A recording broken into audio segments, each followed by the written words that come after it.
Bonsoir à tous et bienvenue dans ce 20h30. Tout d'abord, la météo qui prévoit en cours de nuit des activités pluvio-orageuses à localement faibles sur le sud des régions de Difa, Zender et Maradi. Présentation, Ousmane Bawa. Chers téléspectateurs, bonsoir et bienvenue à votre page météo du jour. Ce matin, c'est un ciel dégagé et ensoleillé qui est observé sur le pays, à l'exception des régions de l'Aïr et du Kawa, où une légère suspension de poussière a réduit la visibilité respectivement à 3000 m à Agadez et 6000 m à Bilma.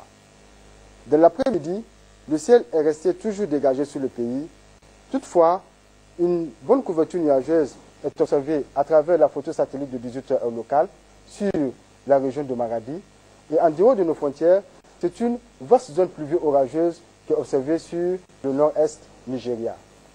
L'évolution de cette situation nous amène à prévoir en cours de nuit des activités pluvio-orageuses à localement faibles sur le sud des régions de Difa, de Zender et sur la région de Maradi. Pour la matinée de demain, ce sont des activités pluvio-orageuses à localement modérées qui sont prévues sur le sud et le centre des régions du fleuve. Et une bonne couverture nuageuse est attendue sur le sud Manga et sur le sud d'Amagaram. Chers téléspectateurs, c'est l'essentiel de cette page météorologique. Au revoir et à demain, Inch'Allah. Nous recevons sur ce plateau le secrétaire général du gouvernement, Gandou Zakara. Bonsoir, monsieur le secrétaire général. Bonsoir, madame. Et vous êtes porteur de messages. Oui.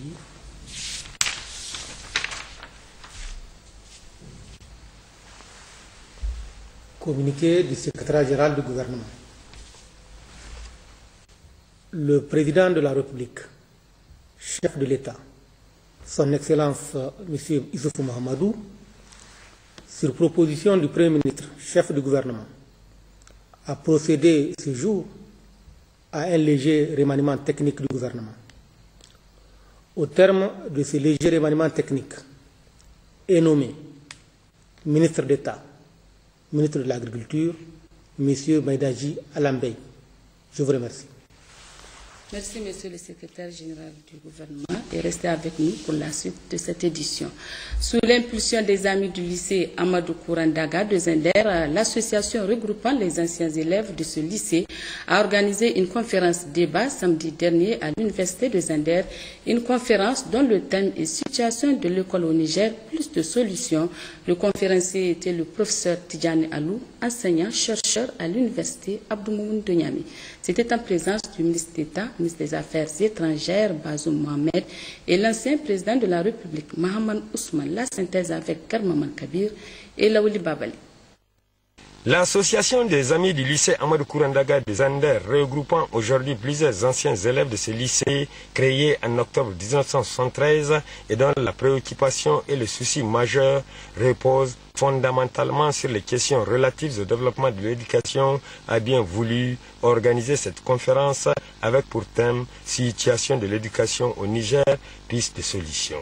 Animé par professeur Tidjane Alou, qui plus est rempli de la question qui, à travers ses recherches et autres travaux dans le domaine de l'éducation au Niger, l'évolution que ce secteur a connue de la période coloniale à nos jours, cette conférence qui a suscité un engouement et un intérêt particulier a vu la présence de plusieurs hautes personnalités, dont l'ancien président de la République, Elhaj Mahaman Ousmane, le ministre d'État, Bazoum Mohamed, plusieurs membres du gouvernement, députés nationaux, ainsi que d'autres hautes personnalités venues expressément soutenir cette action hautement importante.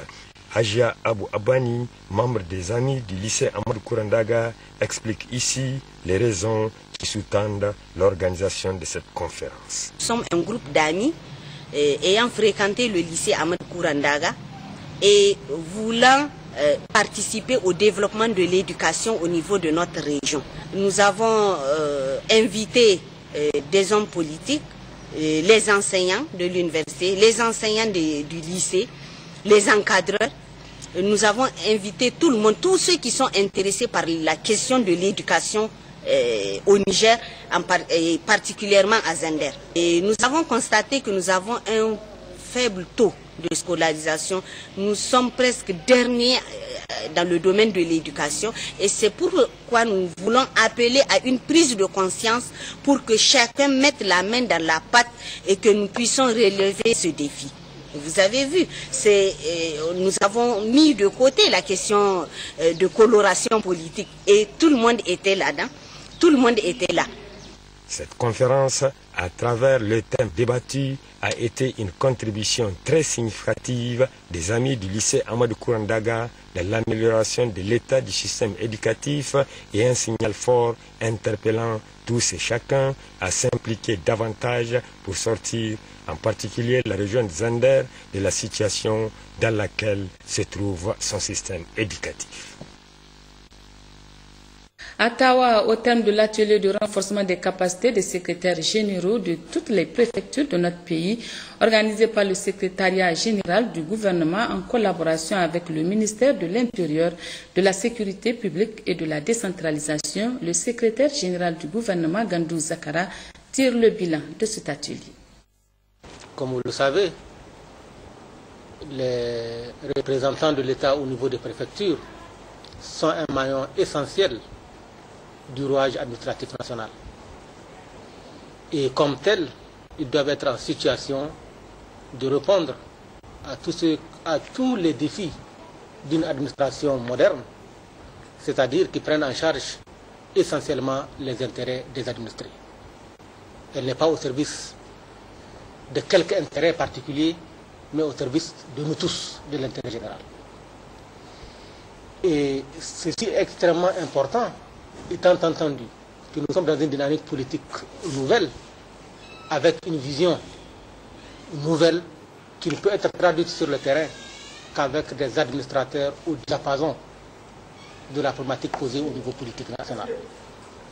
Donc, le secrétaire général de la préfecture, en tant que premier conseiller du préfet, en tant que suppléant du préfet, doit connaître ou renforcer ses capacités pour être très utile à ce préfet, donc très utile à l'État central, afin que ces missions soient couronnées de succès sur le terrain.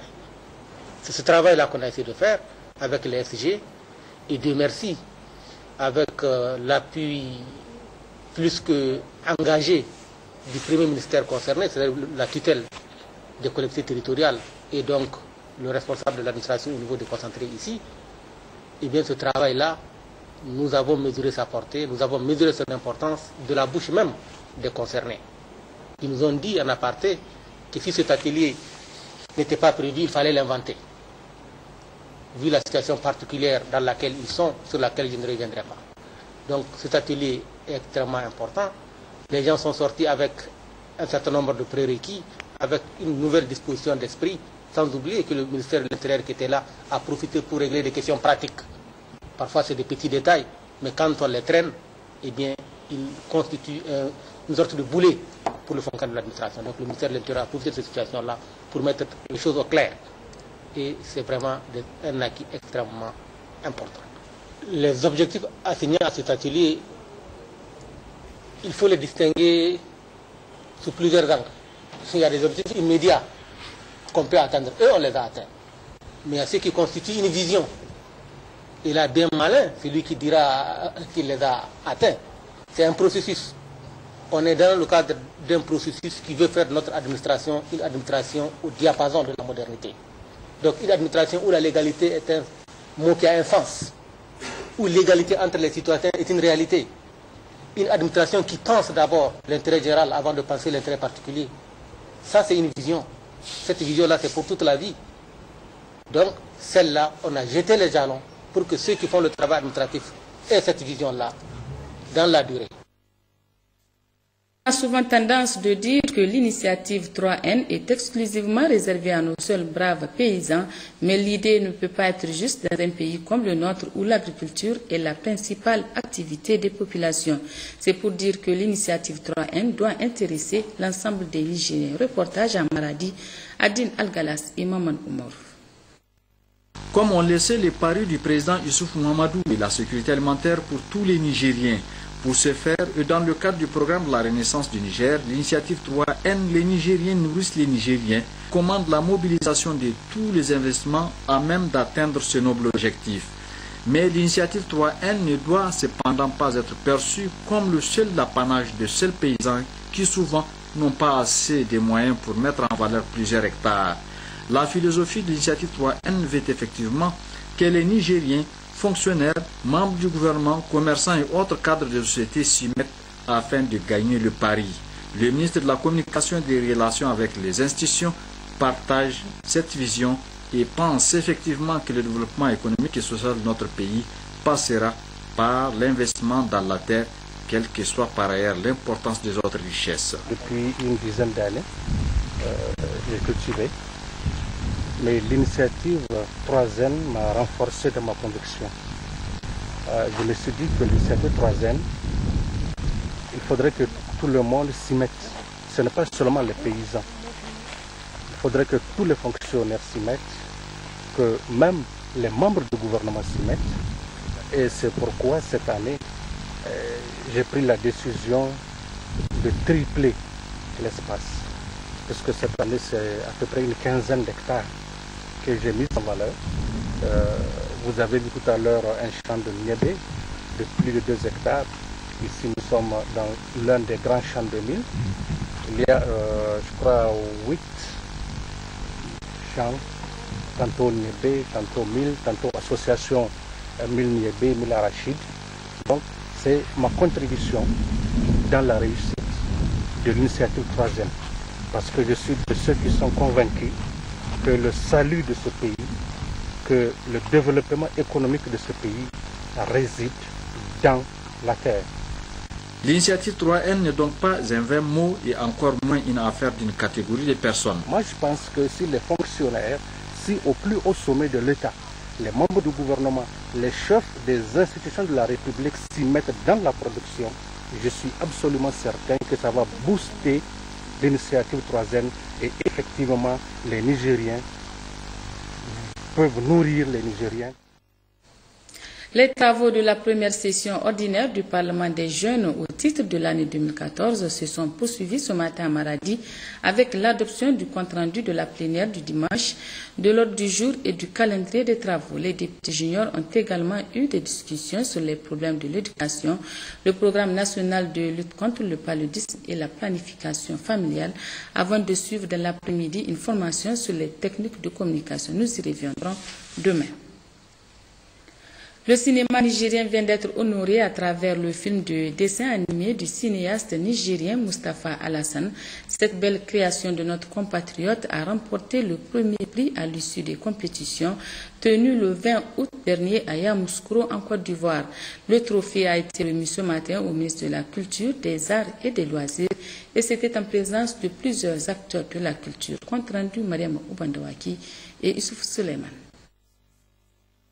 En remportant ce trophée de meilleur film de dessin animé à Yamoussoukro en Côte d'Ivoire, le cinéaste nigérien Mustapha Alassane, âgé aujourd'hui de 75 ans, vient d'honorer le cinéma nigérien. Le récipiendaire étant souffrant, ce sont les responsables du Centre national de la cinématographie du Niger qui ont réceptionné le trophée en Côte d'Ivoire et présenté au ministre en charge de la culture. Donc le Niger a participé avec essentiellement les films de dessins animés de M. Mustapha Alassane, qui pour beaucoup d'entre vous reste inconnu parce qu'il est de la première génération de cinéastes nigériens. Il tient à aider la jeunesse à prendre connaissance de ce qu'est le cinéma, la bande dessinée. Pour le ministre de la Culture, des Arts et des Loisirs, ce trophée est une véritable consécration pour le Niger. Ousmane Abdou a profité de cette opportunité pour rendre hommage à Mustapha Alassane, auteur de cet exploit. C'est vraiment une grande fierté pour nous de recevoir ce trophée et ce prix. Je vais d'abord commencer par féliciter le lauréat et j'enchaînerai maintenant en invitant la jeunesse nigérienne pour qu'elle s'investisse dans la filière du cinéma. Ceci est d'autant plus normal que nous avons dans le viseur le projet de création d'un fonds que nous appelons le Fonds national pour le développement culturel. Alors ce fonds, il va être d'un apport vraiment précieux pour que la filière culturelle, pour que l'industrie culturelle vraiment soit développée dans notre pays et pour le grand bonheur évidemment des cinéastes.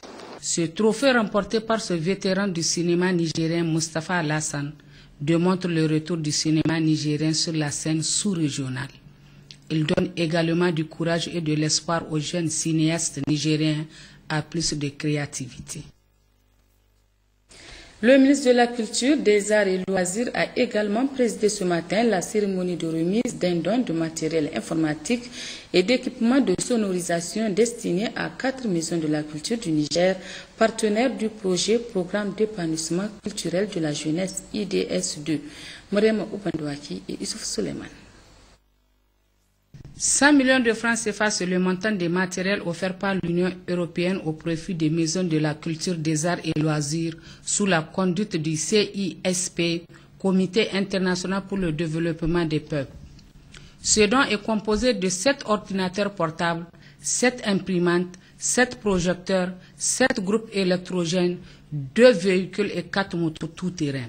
Ces matériels seront répartis au niveau des maisons de la culture des régions de Tawa, d'Agadez, de Zender et de Difa. En charge, le ministre de la Culture, des Arts et des Loisirs, M.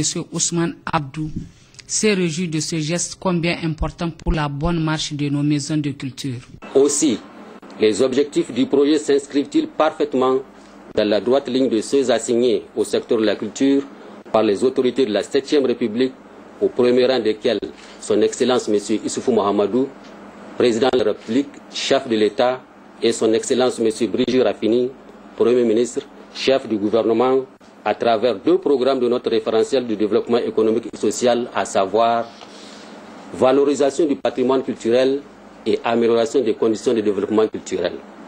Pour sa part, l'ambassadeur chef de mission européenne, Raoul Pola, a rappelé que ce projet apportera sa contribution à l'amélioration des conditions de vie économique, sociale et culturelle des jeunes à travers la promotion et le développement d'activités culturelles.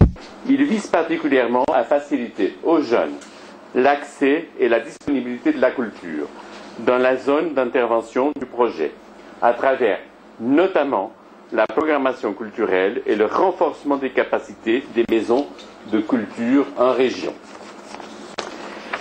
Ces 2 volets cadrent harmonieusement avec les objectifs de l'instrument de stabilité.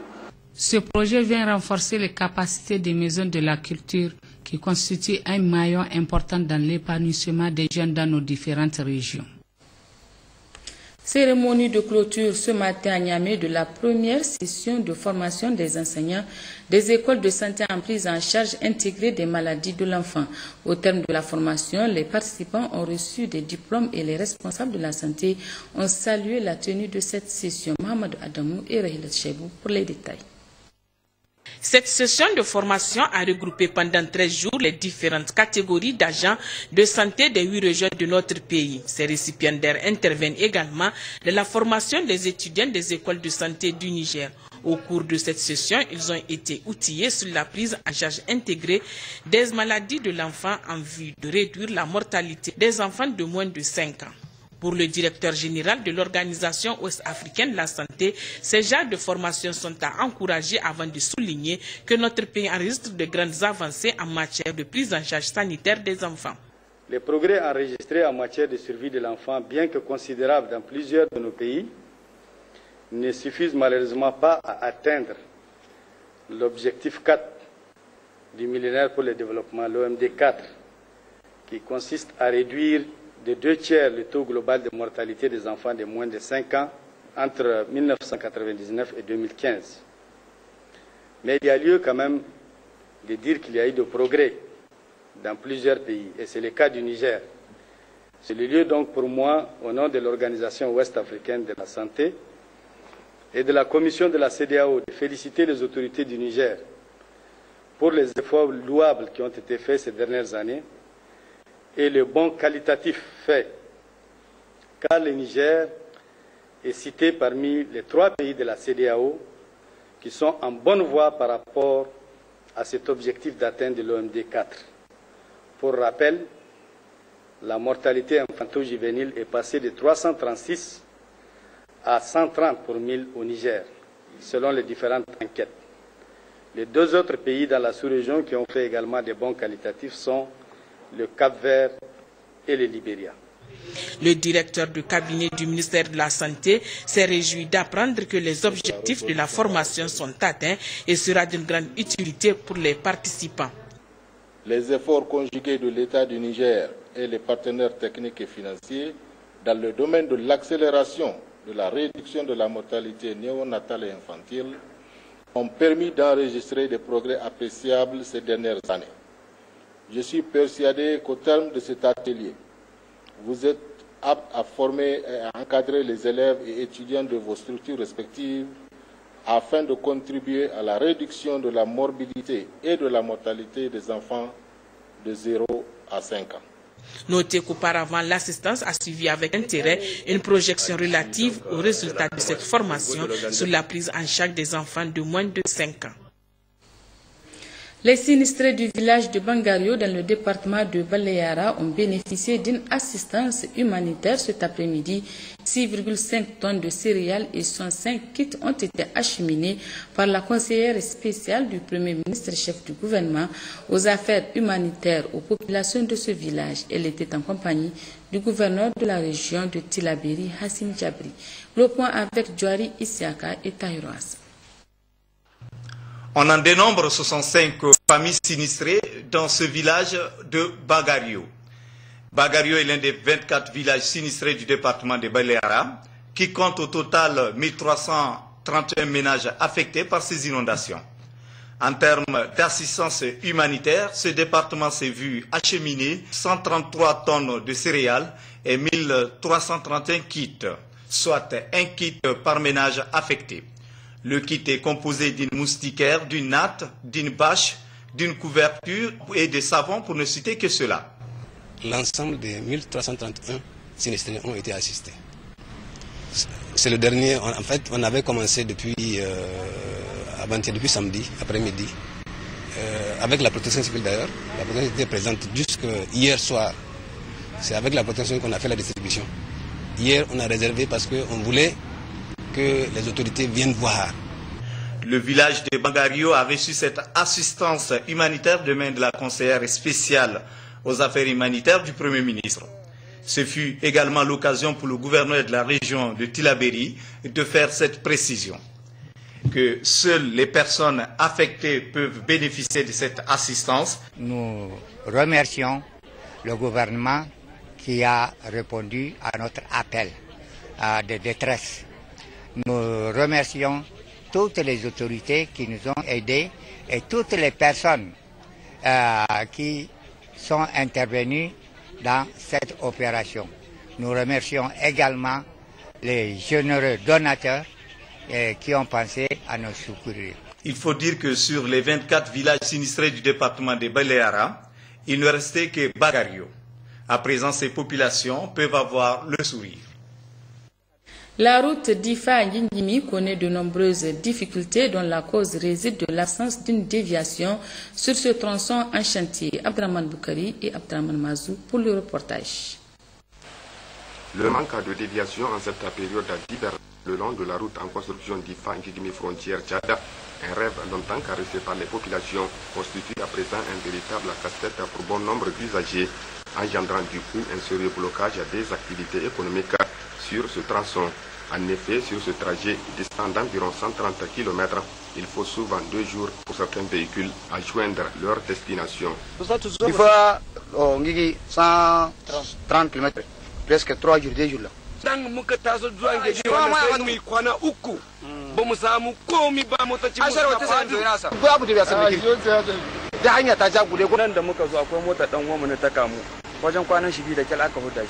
Conscient de ce sérieux problème, le gouverneur de la région de Difa, M. Yacoub Ousmane Gaou, qui a récemment, à l'occasion de la visite de la ministre de l'enseignement primaire, Mme Ali Mariam El Hadji Ibrahim, parcouru ce trajet, a noté avec amertume les difficultés qu'éprouvent les populations. Comme vous l'avez constaté, c'est un calvaire. J'ai eu à attirer l'attention des Chinois à maintes reprises pour qu'il y ait vraiment une déviation digne de ce nom. Et on ne peut pas faire des déviations sans croisement. Et ensuite, à partir du PK 34, on ne peut même pas faire la déviation. Ils seront obligés d'ouvrir, donc nous serons obligés de protéger notre population tout en respectant les textes. Donc nous allons nous asseoir avec les Chinois pour voir les voies et moyens, pour mettre vraiment les populations dans de bonnes conditions pour qu'ils puissent circuler entre Difa et Guinguigne.